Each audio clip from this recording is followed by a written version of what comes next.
8월 25일 화요일입니다. 다 함께 새벽 기도에 드리시겠습니다. 사도신경으로 우리의 신앙을 고백하십니다. 나는 전능하신 아버지 하나님 천지의 창조주를 믿습니다. 나는 그의 유일하신 아들 우리 주 예수 그리스도를 믿습니다. 그는 성령으로 잉태되어 동정녀 마리아에게서 나시고 본디오 빌라도에게 고난을 받아 십자가에 못 박혀 죽으시고 장사된 지 사흘 만에 죽은 자 가운데서 다시 살아나셨으며 하늘에 오르시어 전능하신 아버지 하나님 우편에 앉아 계시다가 거기로부터 살아있는 자와 죽은 자를 심판하러 오십니다. 나는 성령을 믿으며 거룩한 공교회와 성도의 교제와 죄를 용서받는 것과 몸의 부활과 영생을 믿습니다. 아멘. 찬송가 463장을 찬송드리십니다. 463장입니다.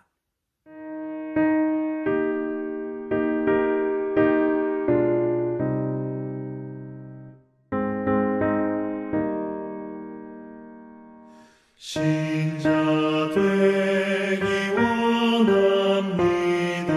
진심으로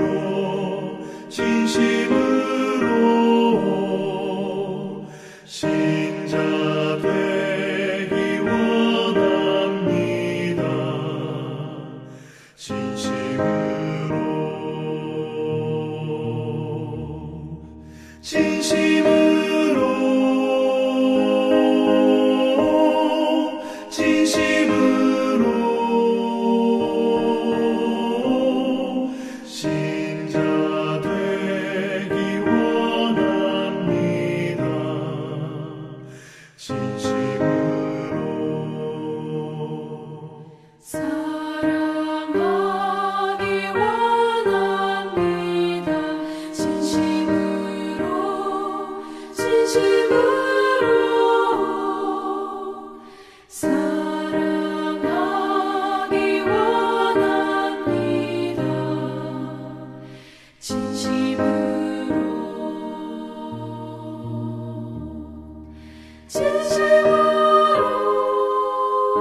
거룩하기 원합니다.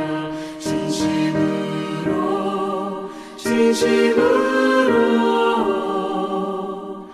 거룩하기 원합니다.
예수 닮기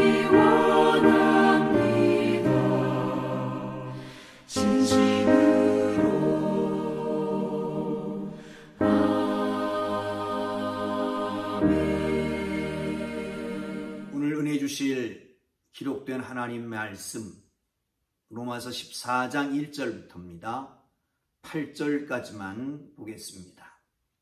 로마서 14장 1절에서 12절까지인데 8절까지만 함께 보도록 하겠습니다.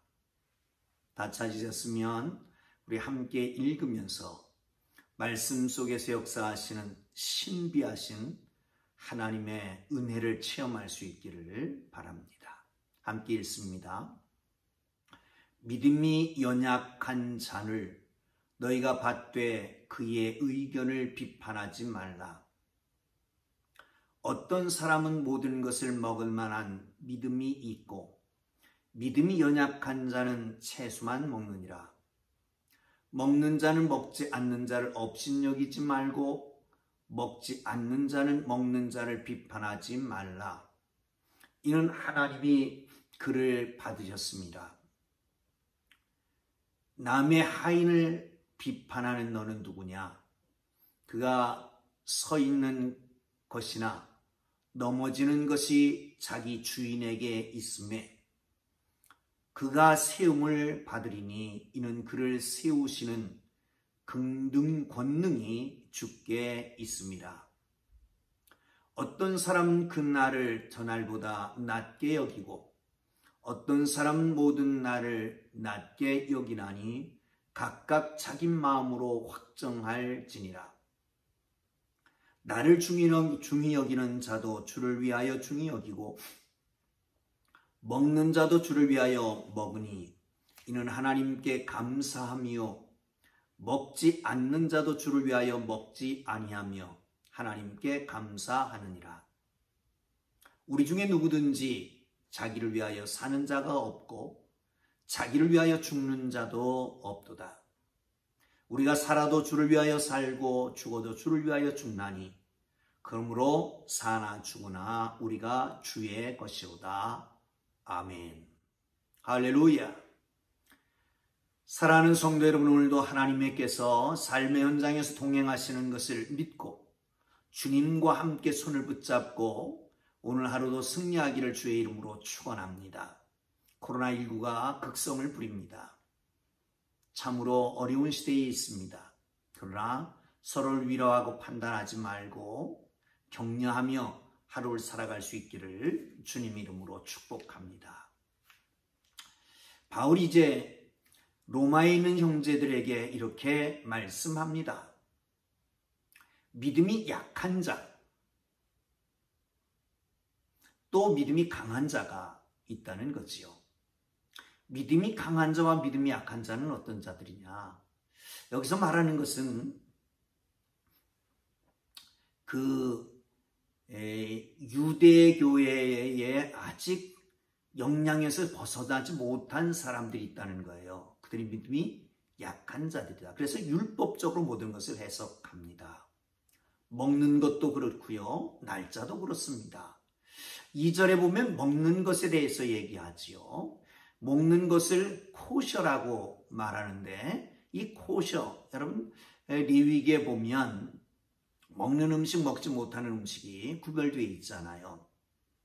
생선일 경우에는 지느러미가 있는 것과 그리고 비늘이 있는 것은 먹을 수 있지만 그렇지 않은 것은 먹으면 안 된다는 거지요.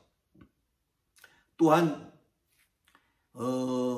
조류의 경우는 가금류, 집에서 키우는 것은 먹지만 야생 가금류, 야생 조류, 다시 말하면 맹금류 같은 것들은 먹지 못하게 되어 있지요. 육류 같은 것은 굽이 갈라진 것, 되색이 많은 건 먹을 수 있지만 그렇지 않은 것은 먹으면 안 된다라고 하는 거예요. 그러니까 이 코셔에 따라서 먹고 말고 할 것을 결정해야 된다. 또한 피채 먹으면 안 된다라고 하는 거지요. 또한 더 중요한 것은 이제 당시에 이방신에게 제사 드렸던 그런 음식들이 있습니다. 고기들이 있는데 그것을 먹어야 되냐 말아야 되느냐라고 하는 논쟁들이 있었습니다. 어떤 사람은 먹어야 되고 어떤 사람들은 먹지 말아야 된다라고 하는 거예요. 그냥 먹어야 된다라고 하는 것은 그게 무슨 상관이냐? 모든 것을 하나님께서 만들으셨으니까 다 먹어도 상관없다라고 하는 자유한, 하나님께서 그리스도 안에서 그 자유를 주신 것을 마음껏 누리는 믿음이 강한 자들입니다. 반면에 그에 대해서 전전긍긍하는 것은 율법에 치우쳐서 아직도 성숙하지 못한 그리스도인들을 얘기합니다. 또한 날짜에 대한 것도 그래요. 예배를 드려도 안식일에 드려야 될 것 아니냐. 초하루를 기억해서 드려야 되지 않느냐. 뭐 이런 것들이죠. 그러나 모든 날이 하나님이 주신 날이기 때문에 언제든지 하나님께 예배드려도 상관없다라고 하는 믿음이 큰 자들이 있고, 그렇지 못한 믿음이 약한 자들이 있다는 겁니다. 그럴 때에 어떻게 하느냐. 자, 1절에 보면 그렇게 말씀합니다. 믿음이 연약한 자를 너희가 받되 그 의견을 비판하지 말아라. 여러분, 자기 의견과 상대방의 의견을 비교할 때 옳은지 그른지, 하지 말아야 될지 해야 될지 이렇게 논쟁을 하게 되면 결과는 어떻게 될까요? 10중 8구 갈등을 빚게 됩니다. 분열 반목이 생기게 되는 것이죠. 그래 따지지 말아라는 거예요. 그리고 수용해라 라고 하는 거죠. 두 번째, 이 날짜에 대한 것도 마찬가지입니다. 그 날짜가 무슨 상관이 있느냐. 그 6절에 보면 이렇게 말하죠. 나를 중히 여기는 자도 주를 위하여 중히 여기고 먹는 자도 주를 위하여 먹나니 이는 하나님께 감사함으로 먹지 않는 자도 주를 위하여 먹지 아니하고 하나님께 감사하느니라. 그러니까 먹는 자도 하나님께 감사하여 먹고 먹지 않는 자도 하나님께 감사하며 먹지 않는다는 겁니다. 그러니 뭘 먹는 것 가지고 내지는 날짜를 중요히 여기는 것 가지고 문제를 삼느냐. 중요한 건 뭐다? 그것은 주님을 기억하라는 거예요. 자, 4절을 보겠습니다. 남의 하인을 비판하는 너는 누구냐? 그가 서 있는 것이나 넘어지는 것이 자기 주인에게 있음에 그 세움을 받으리니 이는 그를 세우시는 권능이 주께 있습니다. 자, 보세요. 나를 지키는 자도 지키지 않는 자도 하나님께 감사하며 지키지 않고 지키고, 먹는 자도 먹을 때도 하나님께 감사하고 먹고, 먹지 않는 자는 먹지 않을 때에 하나님께 감사한단 말이죠. 그러면 판단할 이유가 없다는 거예요. 왜? 주인이 하기 때문에. 그럼 주인은 누구냐? 자, 넘어갑니다. 주인은 누구냐 하면 9절에 보시면 이렇게 말씀합니다. 이를 위하여 그리스도께서 죽었다가 다시 살아나셨으니 곧 죽은 자와 산 자의 주가 되려 하십니다. 누가 주인이라고요? 주님이, 우리 예수님이 주인이라는 거예요. 그리스도께서 주인이라는 겁니다. 살으셨던 분이 돌아가셨습니다. 그렇기 때문에 그분은 산 자와 죽은 자의 주인이 되셨습니다. 그분은 모든 자의 주인이 되셨단 말이죠. 그러므로 판단하지 말라는 것입니다. 사랑하는 성도 여러분, 그렇습니다. 우리의 주인은 예수님이십니다. 그렇다면 나는 나의 주인이 되겠습니까? 안 되겠습니까? 아닙니다. 나의 주인은 내가 아닙니다. 그러면 다른 사람의 주인은 누굴까요? 역시 다른 사람의 주인도 내가 아닙니다. 나나 다른 사람이나 모두 주인이 예수님이시단 말이죠.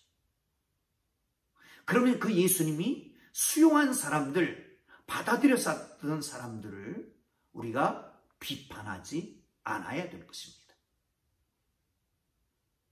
사랑하는 성도 여러분, 그렇습니다. 우리 주인님이 앞에서 잘했으면 그분이 칭찬하실 거고, 잘못했으면 그분이 책망하실 겁니다. 그러므로 우리는 어떻게 해야 돼요? 형제, 자매라고 하는 것을 알고 판단하거나 또한 책망하거나 나가서 징계하거나 저주하지 않는 하나님의 사람들 되기를 주님의 이름으로 축복합니다. 그러면 어떻게 해야 될까요? 자, 넘어가십니다. 12절을 보겠습니다. 그러므로 우리가 각 사람이 자기 일을 하나님께 짓고 하리라. 신앙은 개인적인 것입니다. 또한 신앙은 주관적이 되기가 쉽습니다. 나의 영적인 체험, 영적인 깨달음을 가지고 그걸 근거해서 다른 사람을 판단하고 다른 사람의 행동과 다른 사람의 신앙과 다른 사람의 생각을 판단하거나 강요해서는 아니 됩니다. 자기의 영적 경험을 절대시하는 판단의 기준으로 삼는, 그래서 신앙이 편협해지고 다른 사람을 용납하지 못하는 경우가 종종 있습니다. 자기의 영적 경험을 다른 사람의 판단 내지는 정죄의 기준으로 삼지 말아야 될 것입니다. 진리에 관한 경험이 진리보다 앞서지 못합니다. 진리가 더욱 중요한 것이고 그게 절대적인 것입니다. 그러므로 그날에는 우리가 모두 다 주님 앞에 설 것이라고 말합니다. 12절 그렇게 말하잖아요. 그러므로 우리가 각 사람이 자기 일을 하나님께 짓고 하리라. 자기 일을 하나님께 짓고 하리라. 자기가 자기의 한 일들을 가지고 하나님 앞에 서는 겁니다. 하나님이 자기를 판단하시는 것이죠. 한참 유행하던 니나 잘해라고 하는 말이 있습니다. 니나 잘해서요, 그런 말이요. 사랑하는 성도 여러분, 스스로 잘하기를 주의 이름으로 축원합니다. 마지막 한 절을 보고 마치겠습니다. 8절입니다. 우리가 살아도 주를 위하여 살고 죽어도 주를 위하여 죽나니 그러므로 사나 죽으나 우리가 주의 것이로다. 저희 배경 화면에 예수로 사네 이렇게 써있죠. 우리 청년들의 표어입니다. 청년들이 바로 8절 말씀을 근거로 이런 표를 줬습니다. 우리가 살아도 주를 위하여 살고 죽어도 주를 위하여 죽나니 그러므로 우리가 사나 죽으나 주의 것이로다. 그렇습니다. 우리는 주의 것입니다. 기억하시고 하나님 앞에 늘 감사하고 다른 사람들은 주께서 수용하셨으니까 다 용납하고 그리고 주님 앞에 내 모습을 드러내며 날마다 내 모습을 가꾸어가 주님 닮은 모습으로 살아가는 그렇게 주님 앞에 서는 하나님의 사람들 되기를 주님의 이름으로 축복합니다. 기도하겠습니다. 살아계신 하나님, 우리가 믿음이 좀 강하다 하여 교만하지 말게 하시고 믿음이 약하다 하여 스스로 자괴감에 빠지지 않게 하시며 사나 죽으나 주의 것인 것을 기억하고 하나님이 용납하신 자들을 판단하지 말고 하나님 앞에 늘 감사하며 살되 나를 돌아보는 하나님의 사람들 오늘도 그 안에서 정말 새롭게 빚어가는 주님의 모습을 닮아가는 하루 되도록 축복하여 주옵소서. 예수님 귀하신 이름으로 기도합니다. 아멘.